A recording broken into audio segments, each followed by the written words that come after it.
Saya akan sebutkan dulu kisah tentang sosok orang yang sangat saleh dari kalangan tabi'in. Dia hidup di zaman Nabi SAW tapi tidak sempat bertemu dengan Nabi dalam pendapat sebagian orang, yaitu Ubaid bin Umair bin Qatadah al-Laythi al-Jundu'i al-Makki. Ya.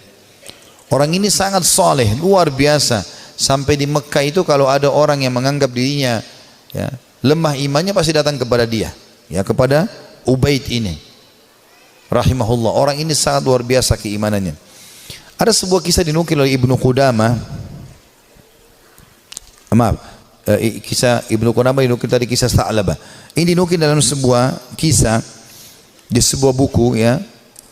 Kisah ini kisah sahih. Ada seorang wanita di Mekah sangat terkenal dengan kecantikannya. Dan wanita ini terkenal tinggi, putih, cantik, fitnah luar biasa. Tapi dia tutup wajahnya, dia pakai cadar. Dia bilang sama suaminya, satu hari dia bicara sama suaminya. Dia mengatakan, wahai suamiku, kira-kira apakah ada orang yang bisa selamat dari fitnah wajahku ini? Artinya dia coba menyebutkan sama suaminya. Kata suaminya, tentu saja ada. Ya, walaupun kau cantik, tapi akan ada orang yang bisa tidak kena fitnahmu. Kata perempuan itu penasaran, siapakah itu? Artinya kalau saya buka wajah saya, ya, saya tidak pakai hijab ini, masih ada laki-laki yang tidak tertarik. Maka kata suaminya, Ubaid ibn Umair, seorang ulama. Maka tiba-tiba istrinya karena merasa tertantang datang kepada suaminya lalu berkata, wahai suamiku, Andes, apakah kau mengizinkan aku untuk coba menggoda Ubaid hanya untuk mengetes imannya, sekaligus juga mengetes apakah betul memang dia tidak kena dengan fitnah wajahku dan kecantikanku ini? Suaminya mengatakan, karena penasaran juga mengatakan, baik, saya izinkan. Maka wanita ini pergi ke Masjid Haram. Ini Ubaid ini punya majelis ta'lim, ya, di Masjid Haram, ulama besar. Tidak pernah sama sekali berbuat dosa dalam kisahnya, dalam kisah hidupnya. Allahu alam kalau yang dinukil dari kisah yang lain, tapi dia disebutkan orang ini sangat soleh. Kemudian datanglah wanita ini lalu mengatakan, saya punya pertanyaan Syekh. Kata dia, silahkan. Dia bilang, tapi pertanyaan ini pribadi, maka saya tidak bisa menanyakan di depan orang. Kalau bisa, saya akan meminggir dengan anda di salah satu sudut masjid ini. Karena perempuan ini terus menunjukkan kesedihannya, menangis. Maka Ubaid mengatakan, baiklah, tapi tetap di depan umum, bukan berduaan-duaan khalwat. Di tiang masjid, di sebelah situ ada sekitar jemaah. Tiba-tiba wanita ini pada saat duduk depan Ubaid membuka cadarnya. Dan memang terlihat kecantikan yang luar biasa. Maka Ubaid rahimahullah mengalihkan wajahnya. Sambil kata Ubaid mengatakan, apa yang kau lakukan?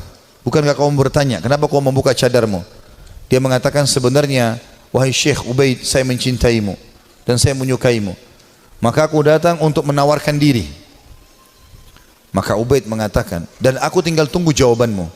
Artinya kapan kau mau? Selesai, aku jadi milikmu, terserah kau mau apakan. Perempuan ini ingin menguji. Ubaid tidak mengenal siapa perempuan ini. Subhanallah, dia mengatakan, saya akan jawab pertanyaanmu itu kalau kau menjawab 5 pertanyaanku, kata Ubaid rahimahullah. Tapi sambil buang muka, nggak dilihat ke wajah wanita ini. Wanita tersebut menggambarkan Ubaid tidak melihat sedikit pun ke wajahku, padahal wanita ini depan matanya dan sangat cantik. Maka kata wanita tersebut, tanyalah. Kata Ubaid rahimahullah, jadi tadi dia memang bilang waktu dalam majelis, saya punya masalah, saya mau minta nasihat. Padahal dia cuma mau berbohong wanita ini, tapi akhirnya mendapatkan nasihat yang benar. Apa kata Ubaid rahimahullah? Andai saja bertepatan pada saat sekarang malaikat maut datang ingin mencabut ruhmu, apakah kau akan menawarkan hal yang sama padaku kalau memang kau sedang berhadapan dengan malaikat maut? Kata wanita tersebut, tentu tidak. Pertanyaan kedua, andai saja kamu sedang berada dalam kuburan, tempat yang pasti kau akan datangi, dan kau sedang bertemu dengan Munkar dan Nakir, 2 malaikat akan bertanya di kuburan, dan kau sedang ditanya untuk selamat ke surga atau neraka, apakah kau juga akan berpikir tetap akan menawarkan dirimu seperti ini? Dia mengatakan tidak. Yang ketiga, seandainya kau sedang berada bersama aku di padang mahsyar, kemudian buku-buku amal sedang berterbangan, dan kau tidak tahu apakah kau akan terima dengan tangan kanan atau tangan kiri, Tangan kanan akan selamat ke surga, tangan kiri akan masuk ke neraka. Apakah kau juga akan menawarkan dirimu seperti ini kepadaku? Dia mengatakan tidak. Yang keempat, ya, andai saja kau sedang ditimbang amalmu dan kau tidak tahu amal baik atau amal buruk di timbangan amal hari kiamat nanti yang lebih berat, apakah kau masih mau menawarkan dirimu padaku? Dia mengatakan tidak. Lalu kemudian pertanyaan terakhir yang kelima, andai saja kau sedang diminta pertanggungjawaban oleh Allah tentang kecantikanmu ini, tentang keadaanmu, ya, kelebihan-kelebihan nikmat yang Allah berikan kepadamu ini, apakah kau juga akan mengatakan kepada Allah, aku sempat menawarkan ini kepada Ubaid? Maka dia mengatakan tidak. Maka Ubaid pun mengatakan rahimahullah, kalau gitu bertakwalah kepada Allah dan jagalah dirimu serta nikmat Allah yang ada padamu. Maka tiba-tiba perempuan tersebut menangis terisak-isak. Lalu kata Ubaid, pulanglah. Lalu Ubaid berdiri tanpa melihat sedikit pun ke wajah wanita tersebut. Setelah dia pergi, wanita itu pulang ke rumahnya. Suaminya sudah menunggunya, ingin mengetahui berita apa yang ada sebenarnya. Maka setelah dia pulang, suaminya kaget melihat matanya merah, menangis. Kata suaminya, apa yang terjadi wahai istriku? Dia mengatakan, sungguh aku akan binasa wahai suamiku.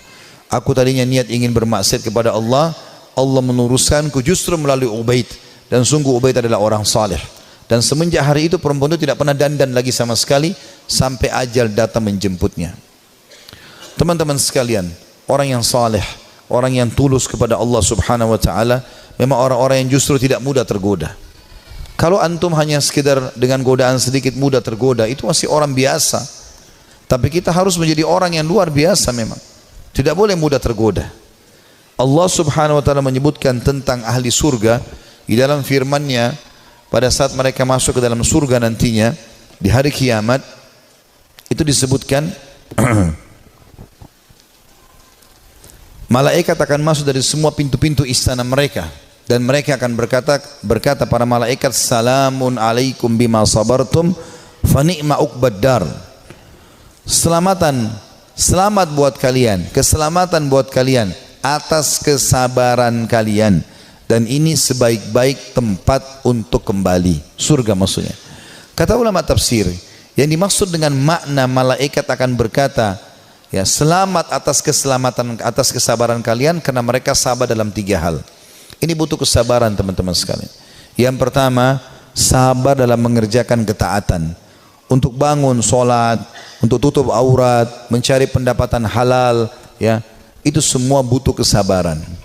Duduk di majelis ilmu seperti ini butuh kesabaran. Bangun sholat malam butuh kesabaran. Bersedekah padahal kita butuh kesabaran. Berbakti dengan orang tua yang sudah sangat tua butuh kesabaran.